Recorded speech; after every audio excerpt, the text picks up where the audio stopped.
دادگاه ولایت بادکند قرقیزستان یک ساکن ناحیه اسفره را بعد از 2 ماه بازداشت آزاد کرد. شیراز تولکوف ساکن دهه سامانیان اسفره را روز 8 نوامبر سرحدبانان قرقیز در دهه کوکتاش ناحیه بادکند دستگیر کردند و بعدا گفتند که او گویا می‌خواسته است چاروای یک خانواده قرقیز را بدزدد. درباره این حادثه و دیگر بحث و دعواهای مرزی تاجیکستان و قرقیزستان صحبتی داشتیم با همکارم معصومی محمد رجب که این موضوع را پیگیری کرده است.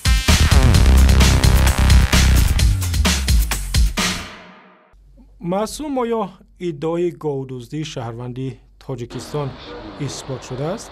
دادگاه ناحیه بادکند اتهام اولیه خود علیه شیراز تولکوف ساکن مرزی اسفره را اتهام قصد دزدیدن گاو یک ساکن مرزی قرقیزستان را بیکار کرده است و به گفته برادر شیراز نومان تولکوف همان ساکنان قرقیز که علیه شیراز دعوا کرده بودند که وی گویا با عاقل آنها وارد شدن بود و قصد دزدی گاو آنها را داشت، در دادگاه از این اتهام دست کشیدند و گفتند که وی این گونه قصد در سر نداشت.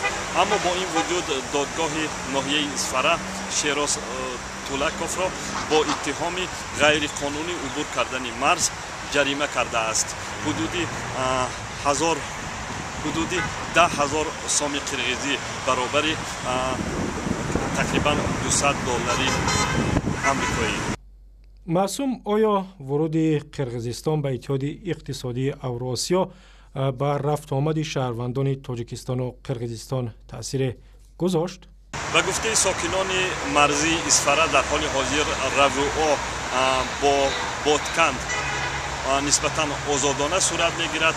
ساکنان میتوانند که آزادانه به قلمرو یکدیگر رویه کنند و در پاسگاه ها هم حتی گفتند شناسنامه آنها را هم از نظر نمیگذرانند و شاید در حالتهای استثنایی تفتیش میکنند. اما تنها در حال حاضر بعد مناقشه هایی که در سال گذشته در اسفره دوام داشت، تنها یک قسمت کوتاه راه به سوی از اسفره به جماعت چارکوه بسته است در موضع قره‌باغ. همچنین آدم ها ساکنان دو طرف نمیتوانند که به یک بازار کلان این محل در موضع سمرقنده که ناحیه بادکند بیمالار رویه کنند و سودا کنند.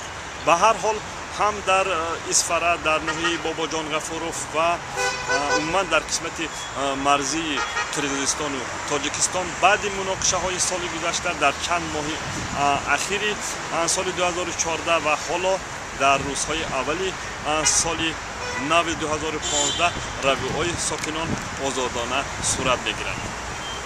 معصومی محمد رجب همکاری ما از شهر خوجند صحبت میکرد.